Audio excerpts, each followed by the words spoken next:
घर में भइल बा होरिलवा अंगना सोर भइल बा। घर में भइल बा होरिलवा अंगना सोर भइल बा।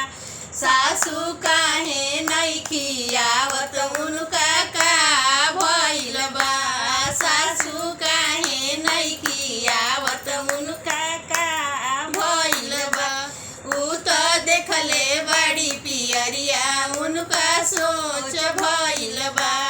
ऊ तो देखले बड़ी पियरिया उनका सोच भइल बा। घर में भइल बा होरिलवा अंगना सो